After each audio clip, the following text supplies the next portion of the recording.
It's funny. Randall says, tell Larry the Ravens and Lamar just forgot to run. What do you think of that? I mean, in a lot of ways, Randall's right on the money. I mean, the Baltimore had the number one rushing attack in pro football. They only gave six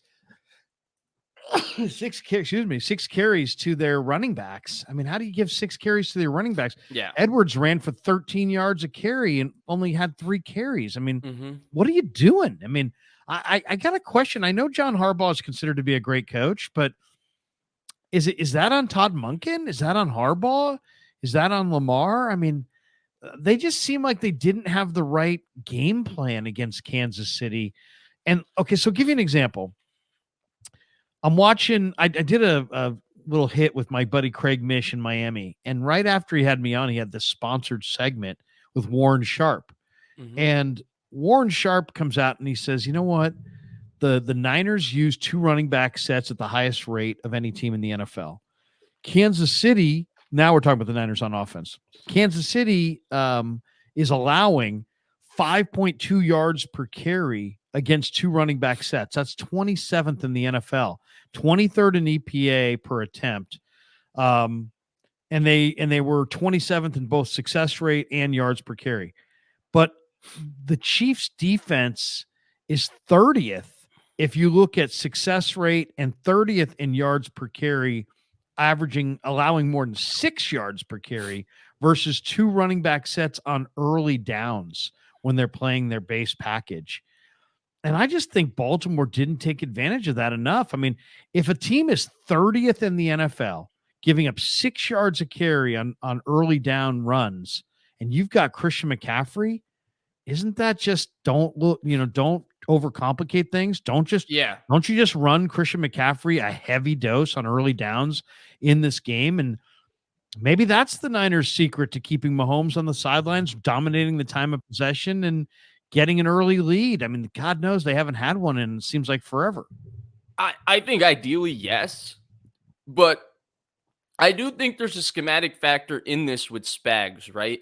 And what I think makes Spags so good in these kinds of one-off games where you're preparing for a little bit of time is he thinks outside the box and he takes chances. And he takes chances early in the game. And that's where you could point out that the Niners have certain levels of success with the 2-back setup, right? The Niners are a heavy 21 personnel team. 2 backs means it's Juszczyk and McCaffrey. And I agree with you. The Niners' approach in a lot of ways should be to simplify this game and think about their star players. I mean, look at these guys in Super Bowl week. Debo, Kittle, Christian McCaffrey, Brandon Ayuk, Nick Bosa, Fred. They're ready to go win. Just let them go win this game for you. Set them up to win this game, right? Put the ball in their hands. I agree with you. But what the Chiefs will do early in this game, and this is what I want the Niners to do as well, is they'll take a few chances and run blitz and try to scare the Niners out of running the ball against certain looks. And if they are able to successfully do that, in my opinion, then they can scare them out of this game script. I agree. On paper for the Niners, this is a game where you just rely on your dogs, which is, they have special players, right? The Christian McCaffrey is the best running back in the NFL, one of the best we've ever seen. Debo Samuel is a special player with the ball in his hands. Brandon Ayuk is a terrific wide receiver who's had one of the most efficient seasons we've seen in a long time.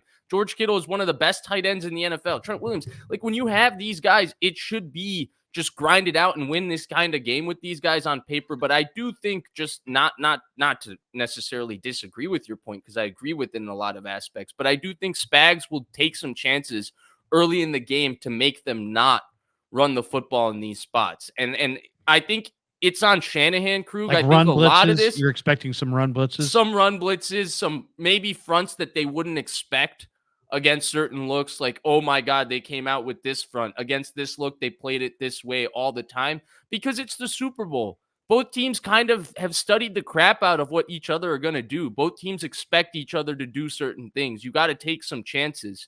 And what I appreciate about Spags and Andy Reid is I think they take those chances first and play ahead.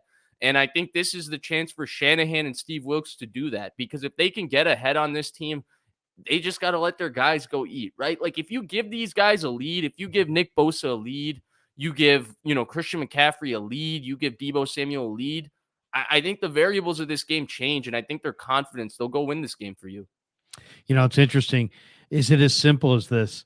Somebody sent me a note, said the Niners zone running game this year, first in yards per carry. Kansas City versus defensively versus zone runs, 31st in yards per Yep. carry I allowed. think this was what Mina Kimes posted on Twitter. That was her line. Yeah, I think that was what she posted And on she's Twitter. pretty sharp. I mean, not, Right. I mean, I know They there are a lot of missed people Eric that Nadi, man. They're not as big up front. They used to be a lot bigger. We talked about this last week. The 2019 defensive line was maybe not as talented player for player. Like a Karlaftis might be better than, the third best defense. I guess Omenahue's hurt, so now he's the second best defensive lineman. But they had a lot of big bodies and they were deep. This one doesn't have as many big bodies.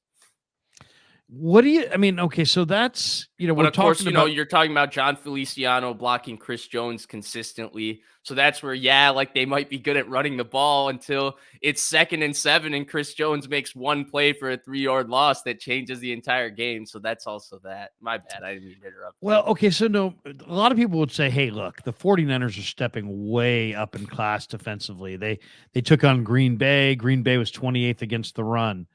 They took on Detroit. Detroit was a sieve. Their pass defense, their corners, just pathetic. Much, much worse than what Kansas City is going to have to offer. Kansas City, you've got L'Jarius Sneed, who is as good a corner as there is. I think Trent McDuffie is one of the great young nickel corners in the sport right now. So you've got those two guys, and then Justin Reed's a pretty good football player. Mike Edwards is a productive interceptor. Joshua Williams from Fayetteville's got a lot of length and athleticism. Jalen Watson's the starter. Yeah, I mean, what do you think? And Devin Bush had a key interception last week to in the second half against the Ravens. How do you think the Niners? You mean Deion Bush, right? Deion Bush, yeah, excuse me. How do you think the Niners receivers match up to the KC secondary? Well, I don't know if they match up great, like in terms of just these guys playing pure bump and run man coverage on these guys. Like who beats L'Jarius Sneed this year? They play man coverage versus everybody. Who beats them?